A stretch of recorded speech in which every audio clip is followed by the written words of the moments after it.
Welcome to another edition of Rams Up Rams Roundtable. I'm your host, Tom, at Ramsbeat on X, and joined today by Mark, I co-host at Rams Up, and regular guest, Ian. How's it going, guys? Pretty good. Good stuff. Doing good. I mean, shoot, gentlemen, we're only a week and some change away. That's insane from draft weekend. It's Draft crazy. weekend. That's so crazy. And real quick, everybody, if you're tuning in on YouTube, we very much appreciate it. Please hit the subscribe button. Please hit the like button. It helps the algorithm. Everybody will be able to see it. Other Rams fans, other football fans. And if you're listening on Spotify, iHeartRadio, Apple Music, wherever you get your pods, we appreciate that too. Thank you very much. Just want to share that real fast. Yeah, and I've already warned my better half that that Thursday through Saturday I will be unavailable. That's right. Hey, man, I know the WNBA draft was today. I mean, that was a spectacle because truthfully, I don't remember that league ever having so much star power in a draft. It feels like this draft in the NFL is one of the biggest in recent memory as well. Quarterbacks, offensive players, a lot of good players in this one too. So, I mean, hey, the draft month, pretty good for American sports right now. Feeling good about it.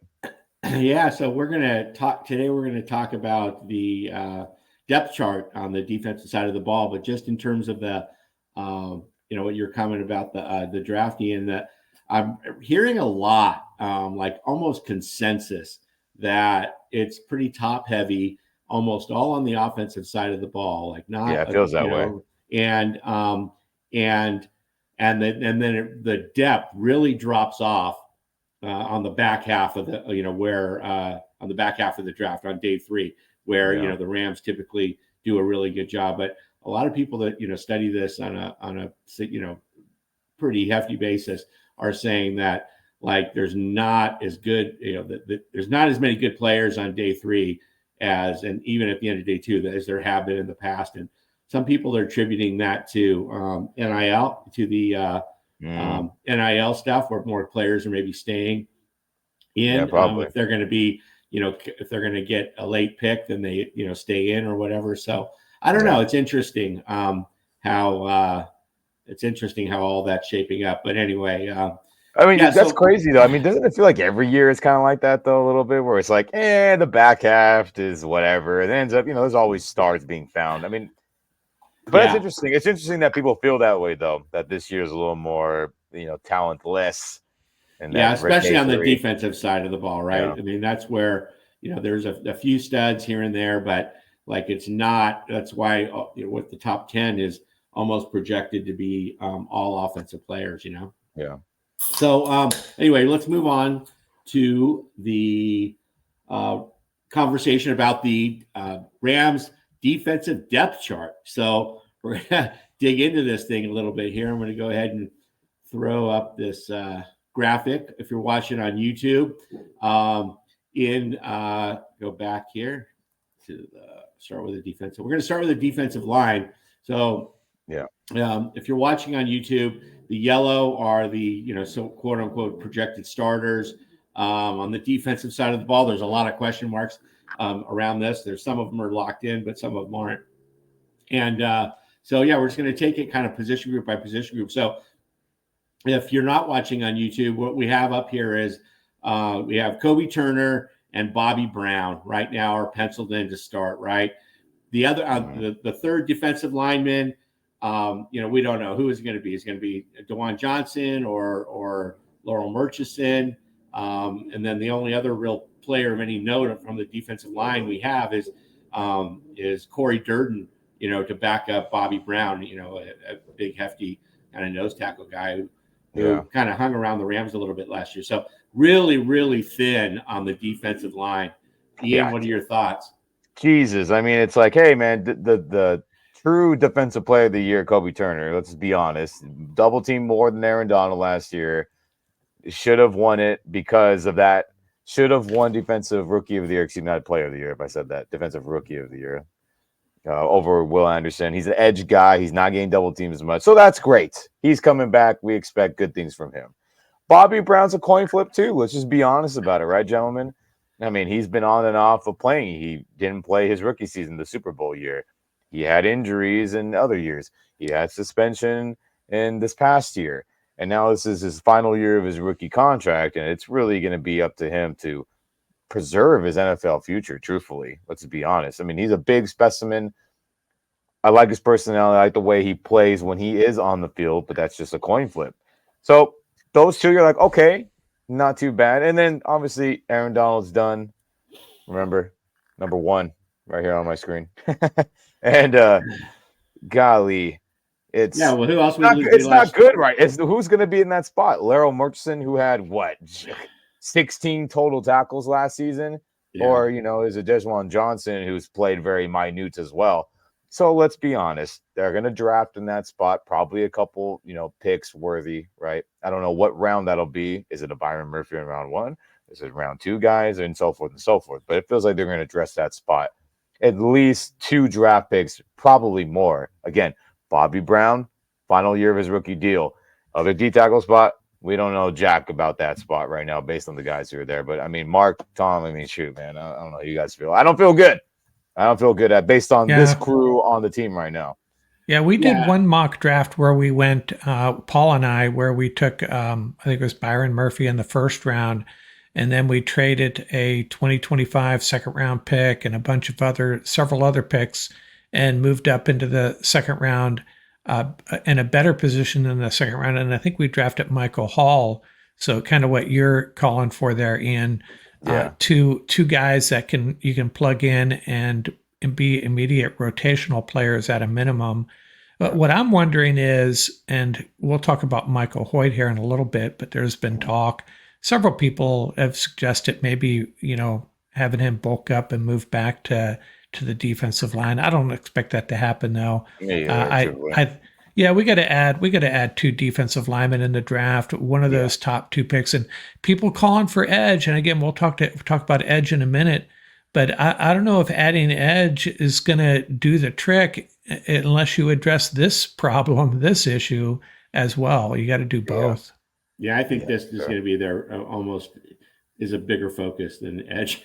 Quite frankly. I think so too. They go hand in hand. I mean, because most people view these guys you go hand in hand in terms of it's the defensive line. They're on the line of scrimmage, but who we lost, Jonah Williams, right? Who was a good backup.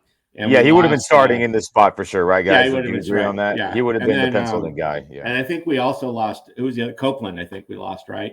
Marquise, Marquise Copeland was there last year as well. So and then Donald's gone. So next thing you know, and most teams in the league are really, look at the 49ers, like they cannot get enough defensive linemen, right? They just I know, man. And a lot of teams are like that. The Eagles are like that. It's just like a hockey line substitutions, in and out during the play by every other down or something like that. So I respect that philosophy too, though. I do respect that, and we're, as of right now, based on the group on screen and everybody that was listening, we ain't like that. We ain't like that in that terms of philosophy. So we'll see what happens in draft. So let's call, if we're summing up, we got one blue chipper here with Kobe Turner, and Bobby Brown is a the Cooper in the background there. Is that Cooper Pup back there? Cooper Pup.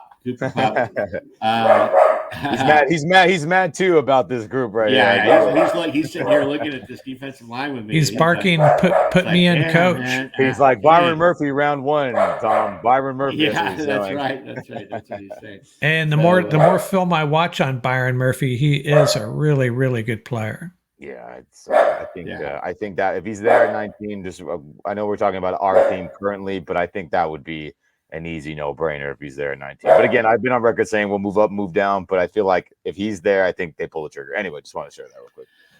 Yeah, and if we can, we'll get into it a little bit more maybe. Kind of look at how does our reflection on this depth chart impact our view of the draft. But let's move next to the linebackers. Let's start with the edges.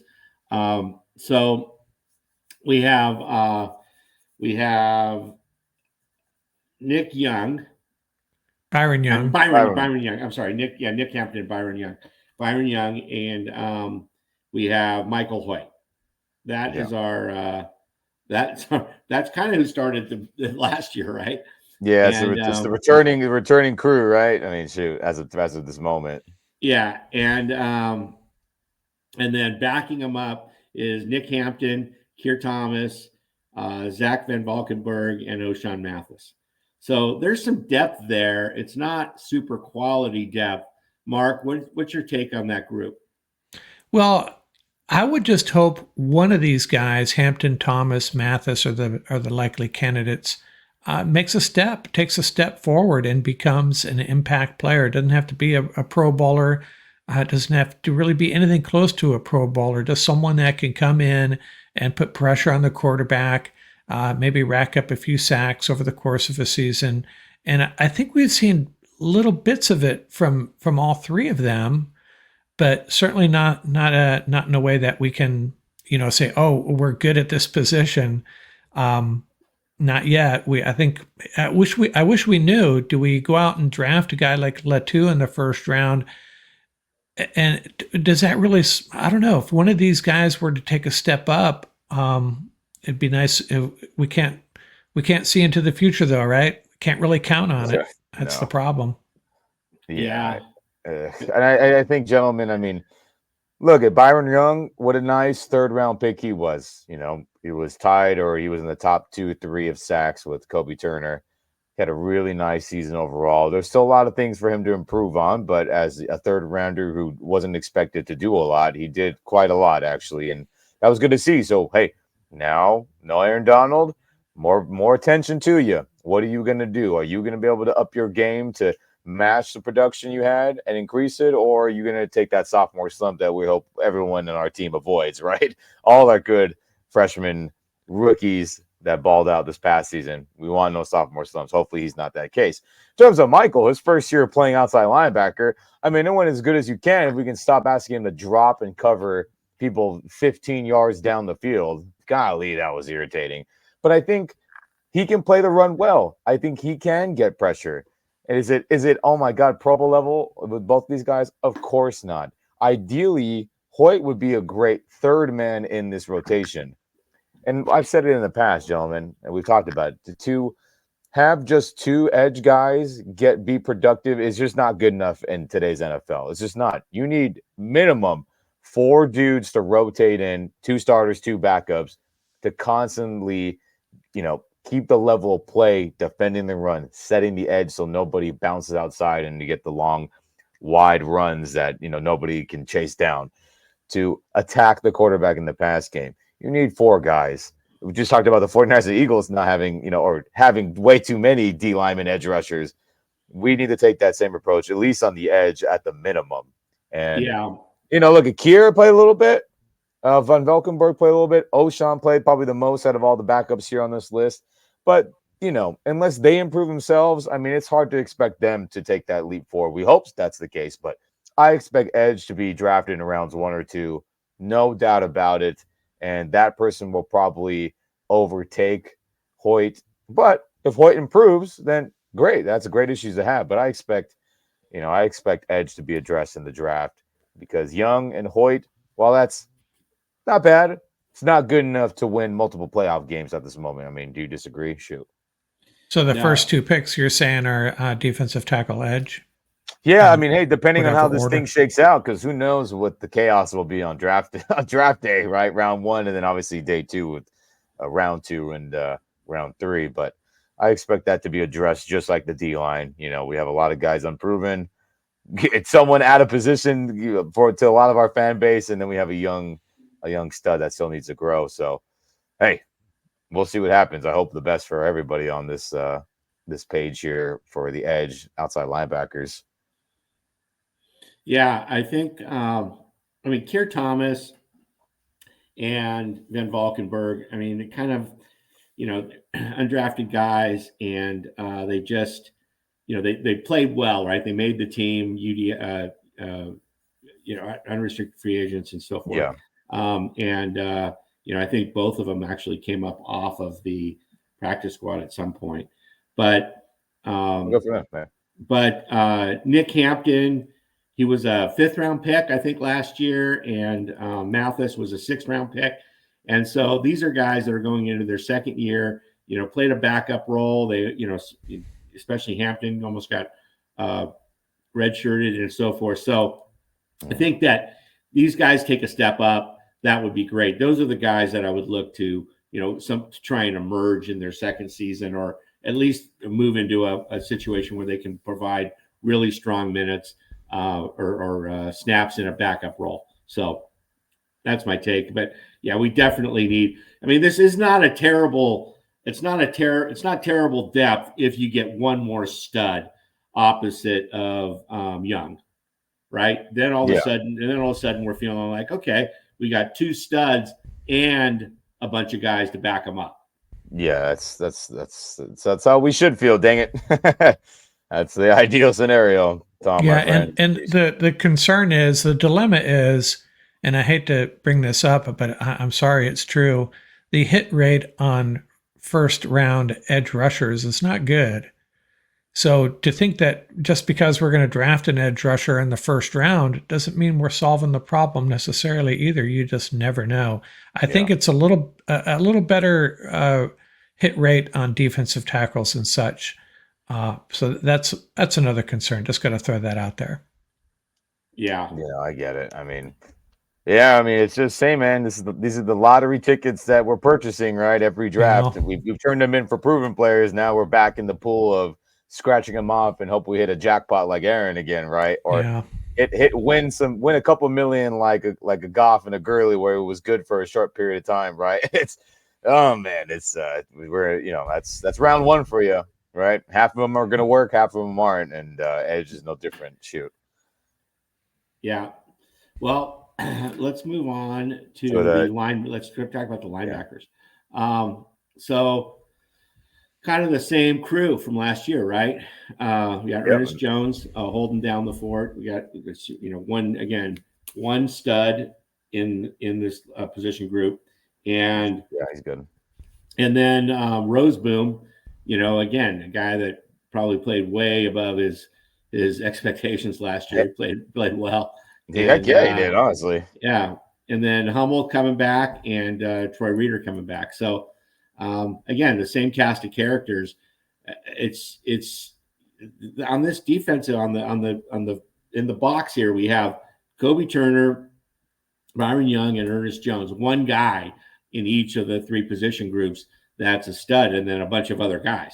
So I know this is I don't know, Ian, of all the positions, I feel like linebacker is the one where we can have a guy like Roseboom, or he's much better than Troy Reeder, by the way, or even Hummel in there. I like, but this is the one position where I feel like we can have a guy like that and be successful.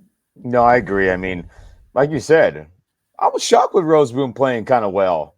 There was a lot of games I was like, dude, he ran fast. He didn't look slow. He attacked the ball carriers with, quick precision. And I mean that in a sense where it's read and react at the inside linebacker position, everybody listening. You have to be able to diagnose, digest, and then react like in split seconds. And just like every other position, that's the case. But definitely inside linebacker, because you're roaming the middle of the field. You're the first line of true run defense, right? If, let's say, a Donald or a Turner or a Bobby Brown or a Larry Murchison, who's penciled in right now, holds their gap and maybe they run, they get ran right by in the run game. Those two guys got to make the tackle, and then we got to cross our fingers our secondary guys who have struggled with tackling can save the day.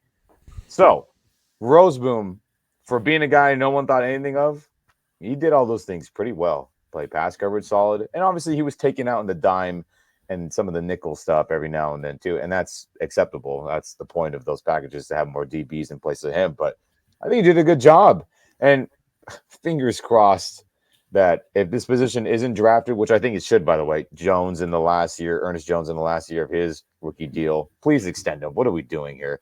And then Roseboom, obviously 1 year deal. Reeder on a 1 year deal. Hummel, I don't remember exactly how many years left. I assume it's 1 or 2. And that's it. Next year no one will be on the team. So I expect another position on this inside linebacker crew to be drafted on draft day as well. Whether these guys are going to end up being good or not, these rookies that'll come in, we'll see. But another layer of the defense where we need to address. Shocking. Yeah, Mark, I don't think, did we draft an inside linebacker last year? I do not believe so. Yeah.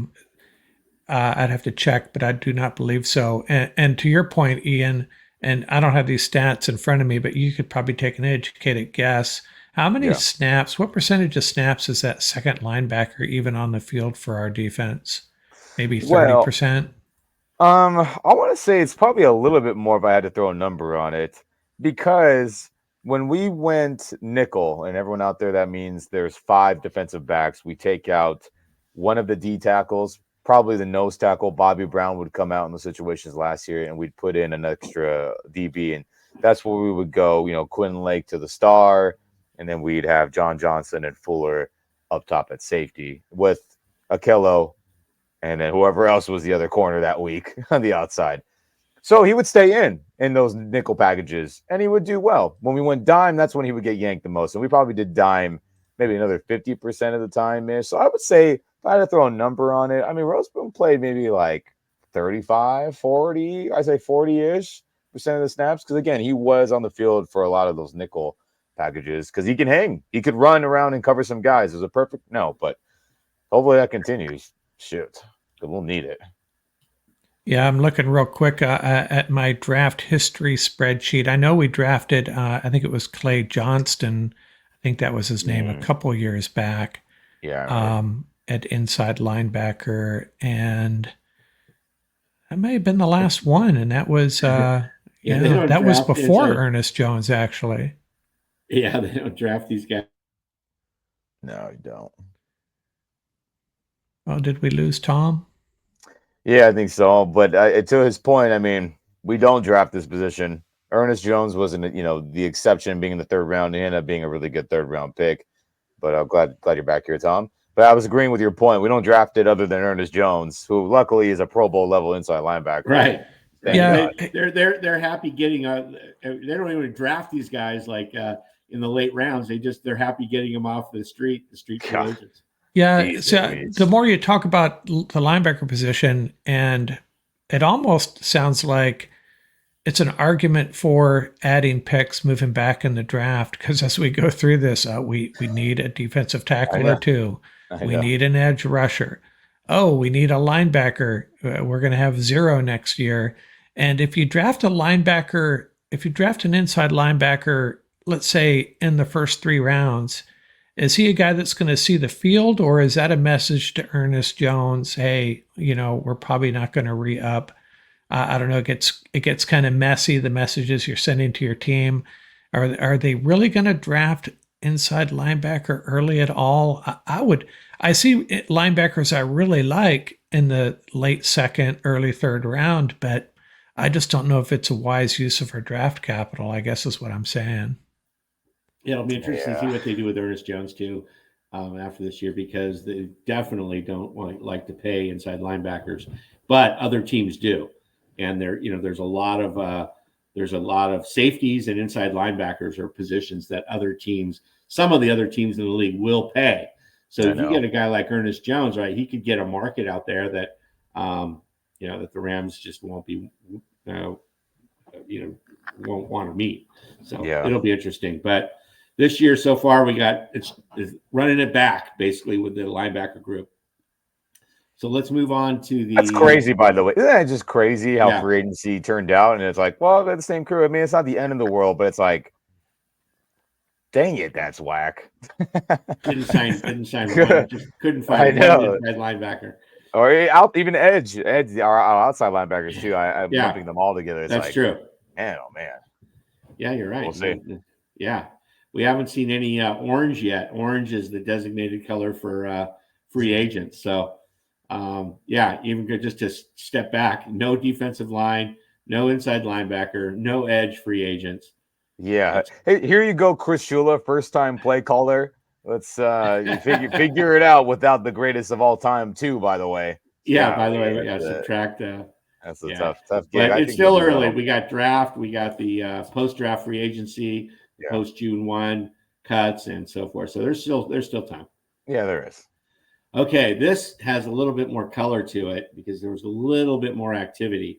So if you're watching on YouTube, the The orange are guys that are free agents, right? And then the yellow are theoretical other starters, and then the blues are the backups. So for those of you not looking at, not watching on YouTube, we have. Let's start with the cornerbacks. Mm-hmm. So we have our good friend Darius Williams is back, along with Trey White, who are penciled in here as the starting corners. So let's just start there real fast, guys. Let's just talk about those two guys, right?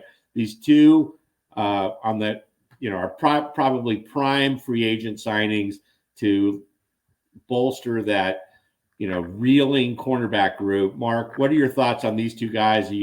What kind of grade would you give them, ABC style, in terms of how happy you are with those two guys being our outside corners? Well, I'm always the eternal optimist when it comes to my Rams and their free agent signings, and so I'd give it. I don't know, discounting the money because I don't have that in front of me. I'd give probably both of them A minuses. White, there's the injury concern, the recovery from the injury, if he's going to be 100% on day one. And Williams, I've always loved him. He's getting a little bit older, though. Has his play tailed off a little bit? I'm not sure. Or is it going to start tailing off? But I just like the fact that, we are so deep, and we haven't talked about the guys behind him yet, but our secondary just is full of guys that, even Kendrick, as much as, we, kind of make fun of him and discount his contribution, if we had to run him out there for a game or two, it wouldn't be the end of the world. And he's perhaps our sixth best cornerback at this point. So to answer your question, I'm happy with these signings, and it's almost like, we'll get to the other guys here in a second. It's like they were just committed to pumping up this secondary and making it kind of a kick-ass secondary, maybe. Yeah, I feel like they got these guys. They wanted to take care of this position group in particular before the draft. They knew, I think, they needed to really deal with some other things in the draft. These positions probably weren't in their reach and so forth. So they decided, let's handle these in free agency. But Ian, are you happy with, assuming they stay healthy, especially Trey White? Are you happy with Williams and White on the edges?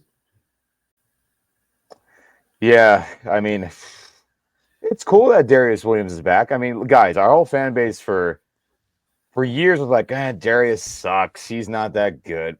Guys, he was a good football player. He was a good corner. Is he the biggest? Clearly not. But the guy's got great ball skills, and he played good football for Jacksonville the past 2-3 years. And had a great year. We're hoping, obviously, that continues in his second stint with us. So I'm happy with it. But what grade would I give it? I would say I would give it a B+ at the moment. I'll give it a B+. It could turn into an A if things go well, right? And in terms of Tre'Davious White, we gave him a contract with up to $10 million in possible money. The Achilles scares me. The ACL, he missed 24 games in the last 2-3 years. Not good. But if he is healthy, then things can be fantastic. We have two legitimate outside guys if all things come together. Health, the play continuing to be good from the last good moments we've seen from them both. But hey, I like that. I like this duo better than last year's duo, Kello and whoever was, not screwing up last year, right? It was getting elevated, Kendrick, Kobe, and golly, that was frustrating. So, I mean, as of today, this duo on the outside is much better, and I feel better about them two being our starting outside corners as of today. We'll see if we address it in the draft, though, right? Yeah, and then I feel like Quentin Lake has pretty much solidified that star position, right? When we go into a nickel, and and then we got I think so too. The backups. So we have Kobe Durant and Cam McCutcheon, Trey Tomlinson, Sean Jolly, and Darion Kendrick, right? So there's a lot of bodies there, and I feel like, thankfully, Durant, especially, and Kendrick got so many reps last year, Mark, that just from a backup perspective, a lot of just Durant was pretty good. Kendrick was so hot and cold. And, I don't know. What are your thoughts on the depth here? I know, jeez. Yeah, well, just to be clear for those of you looking at the screen on YouTube, I have Lake and Tomlinson up there. I just kind of threw names up there. I know they're not going to be this. They're not going to have the same role in this defense. I don't mean to say one's going to be backing up the other, but I think Lake will be on the field a lot, and Tomlinson will be in a backup role, probably more of a special teamer guy. But I think Durant and Jolly and Tomlinson and even Kendrick have shown that they are NFL defensive backs that can contribute at some level at some point. And that's what you want, right? You can't expect to have, studs as your backups. You want young guys that have a lot of potential still, that you know what their weaknesses are, how they can contribute, where you need to put them so that they can succeed. And I think we're okay with this group. And Cam McCutcheon, he's a little bit of a wild card. He's a bigger cornerback. Maybe he won't even be on this active roster, but I'm really happy with this group. I feel like our work is done. Now they're going to probably draft a cornerback anyways, but if we rolled with this group on day one, I'd feel pretty good about it. Yeah, I feel like that. Again, I mean, the best thing. And gentlemen, let me say this while we have it. Real quick, apologies. Yeah, I just think, look at Lake. I know we have a safety, and I think he's best at the star. Cameron Curl's going to play strong safety. That second safety is up for grabs in my estimation, because Russ Yeast played really good at the dime linebacker spot. So when we take out a Roseboom, right, when we go 6 DBs and we have Yeast play that linebacker spot next to Ernest in those dime packages, 6 defensive backs, he played good there. But traditional safety, he got benched for John Johnson, right? That's what happened. And John Johnson's not back on the team. Now, can Yeast improve and reclaim that? It's possible. But I think he would be better suited as the dime spot, and we find somebody else to take that spot. But we'll see how things unfold. But I think that second free safety spot is definitely up for grabs. And obviously Lake, we think he could do it too, but he's better at the star. So again, it's about finding where everybody fits in the correct spots. Don't you agree? And I just think that second safety spot next to Curl is up for grabs, in my opinion. What do you guys think? That could. Paul seems to think Taylor has a shot at winning that job. Yeah, Jason Taylor was a 6 or a 7 last year. In terms of the safety, so Cam Curl, obviously another, our third big free agent signing in the offseason here. And then Russ Yeast, is he going to start? Jason Taylor, is he going to start? Tanner Engel, another guy off the practice squad. And so, we have one guy if you take out Quentin Lake, who I believe is a bona fide starter, but if he's sticking in the, I think so too. he's going to stick in that star role, which they use a lot. This defense uses it a ton. Then we might need another. I feel like safety is a really, how early will they do it? Right? They love drafting their 6th-round safeties, and or do they bring in a? Do they bring in another free agent, another veteran guy on a low number that doesn't get picked up? So we'll have to see what. But I feel like, Mark, you said that you're good to roll with the group. We have a cornerback, but not so much safety, huh? I think ideally we would add another safety in the draft, or a very possible scenario could be as the draft unwinds, they have John Johnson on the phone to bring him back. I was surprised they haven't brought him back, because the word on the street is he helped recruit, was it Darius Williams? I think he recruited Darius Williams to come back or help in that effort. Well, that's cool if he did too. Yeah, right. So That could be. So there's some good players still out there on the market. I just don't know how much they can spend. So John Johnson might be within their budget. Yeah, I mean, gentlemen, shoot, every level of the defense, right? We go D line, inside linebacker, edge, freaking corner could be addressed. Safety needs to be addressed. I mean, just every possible specific unit. And it's like, dang, when you break it down like this, it's like maybe training back is probably plan A or should be plan A. Just getting more picks to acquire more talent. I mean, yeah, well, fortunately, and we'll get to the offense another day, but I think the situation on the offensive side is a little bit different, at least. So, as we go through this, it's like you're right, every level of the defense, but we could very easily draft 7 defensive players and 4 offensive players, and that could be how it unfolds. And a kicker.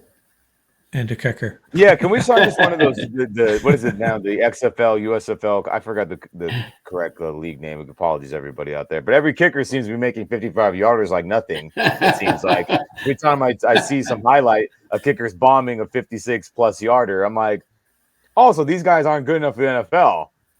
Clearly, right? All GMs out there. I thought the same thing. Yeah. Golly, so let's get one of those guys at the minimum, please. Jeez Louise. So I agree. Yeah, did you see those Irish guys kicking also now? These Celtic stars or something. Yeah, they're eyeing the NFL too. So I think we're bring them over. Yeah. It's better than the bullcrap we've been dealing with. Yeah, these retread dudes that are in your camp. Let's see. I know OTAs are starting soon, so bring them in. Let's see what they got. Yeah. So just to slide back here. So just to recap. Yeah. So can we all agree we have one bona fide starter in Kobe Turner on the defensive line and an okay enough nose tackle with Bobby Brown that we'd love to get another one. So that's a good way of characterizing it. But we need depth. We need at least 3 new defensive linemen, whether it be through the draft or through free agency. We got to bolster this position. You can't run with this group. No way, shape, or form. I agree. So, well, three may be a big ask. Well, between the draft and picking up a guy or two, a guy off the street somehow. Yeah. I agree. I mean, just to run with. We usually run with how many defensive linemen? I think it's 8, 6, 8, 7, 8, right? At least. Yeah. So anyway, okay. So if we move to edge, we have 6 edges. We feel like if we got one, we got Byron Young, who's an established player. And then if we got one super strong early draft pick or a really strong free agent, we'd be happy with this group, right? Yeah, I would agree with that. Yeah. I would.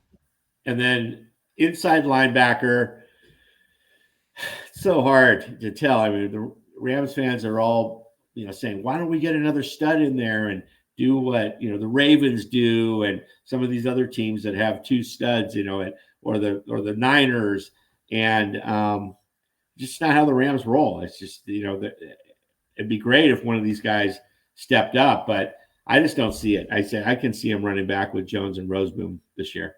Yeah, well, when you start prioritizing positional needs, this comes in near the bottom. A need, yes, but there's more pressing needs. Yeah, and it's kind of telling about their plans that they just re-signed Troy Reeder, and so it tells you where their heads are at. Yeah, I know. Right. So okay, so now we go into the secondary, and we looked at the cornerback group. We're pretty happy with D. Will and Trey White on the outside. Love Quentin Lake at the nickel at the star, and there's 5 guys. Right? I mean, Durant for sure and Kendrick have experience. Mixed reviews and how they played. Tomlinson, we'd love to see get some more play time. Sean Jolly played okay when he stepped in. Cam McCutcheon didn't see a lot of, but there's some depth there. it'd be nice to get one or two guys there, and somehow to get a little bit more depth. But we'll see how that plays out. Mark, your thoughts on that? Yeah, like I said, the cornerback situation is, I think we're in a really good place. And there are some good cornerbacks at the top of the draft, but I suspect the Rams are going to pass on them and roll with this group. And invest more in the box. And then safety, we get Cam Curl, great signing. Super, really looking forward to him. And then, but we do need another starting safety. I just can't roll with Yeast unless Taylor steps up and plays out of his mind. I just can't roll with Yeast back there. I mean, he's a good backup. He can play some reps, but he gets exposed, and too many reps gives defensive coordinators too much time to scheme on him.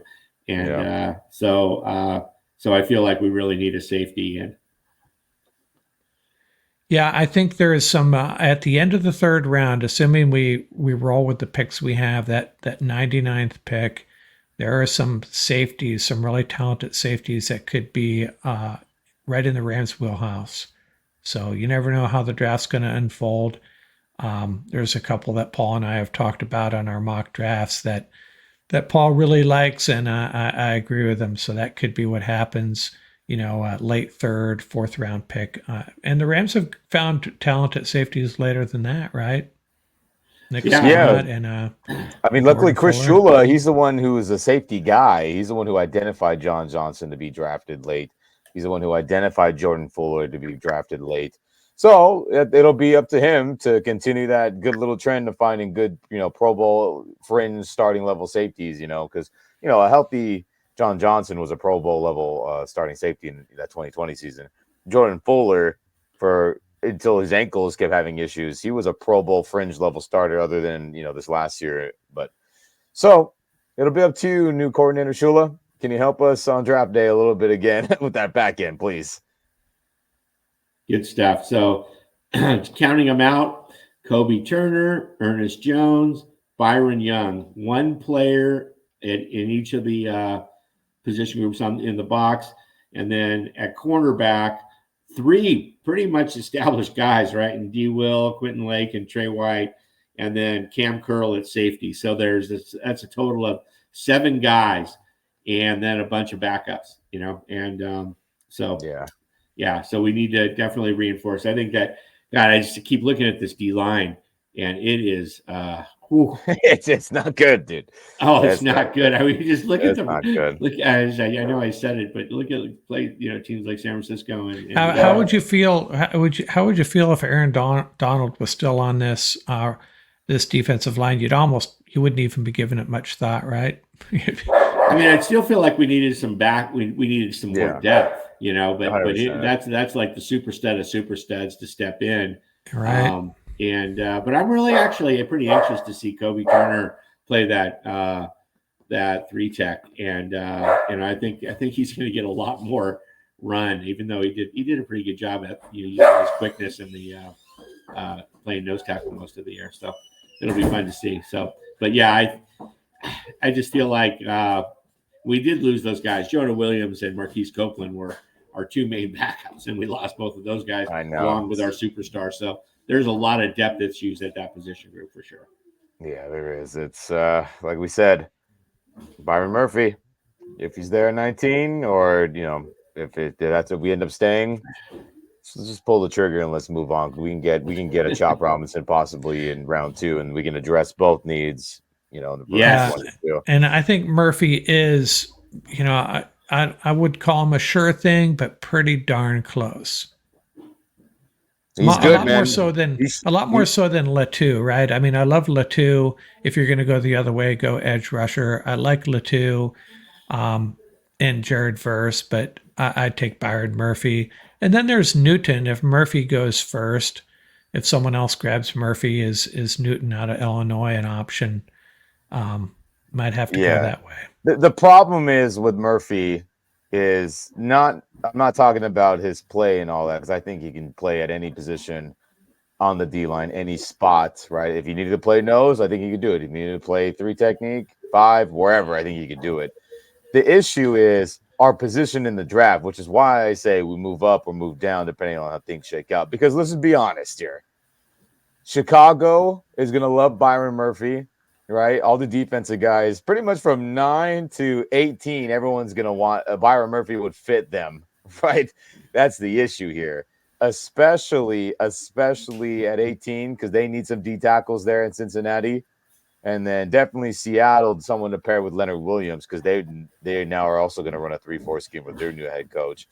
So, I mean, got to move up, or we just hope things, fall our way, and if not, move back so we can address a lot more positions. But that's the only crappy thing, is that because of our draft spot, it's going to be tough to get somebody. And then, if that ends up being the case, do we pull the trigger on Latu first, etc.? But we'll see, man. Draft day is going to be crazy at round 1, see how it unfolds. But if he's there, Murphy, that would be the right choice. I think that's what I'm settling on too, is defensive tackle, edge, or flip it, reverse it, depending on how the draft breaks out. Yeah. It's gonna be good. Well, hey, good stuff. Good way to break down this this defensive side of the ball. We'll be back hopefully on Wednesday. Today's Monday. We'll be back on Wednesday to look at the offensive side of the ball. Hopefully Paul can join us at that point and dive in on that as well. I think that's going to be a couple fewer holes than we have on the defensive side of the ball. Oh, I mean, guys, just a little preview for that for everybody to tune in. I mean, what a complete 180 that's going to be.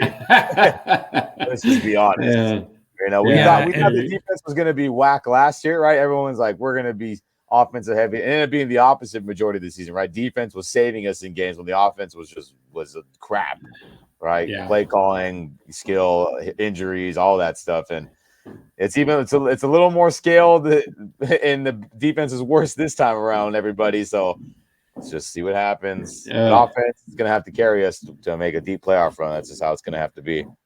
That's it. Well, thanks again, guys.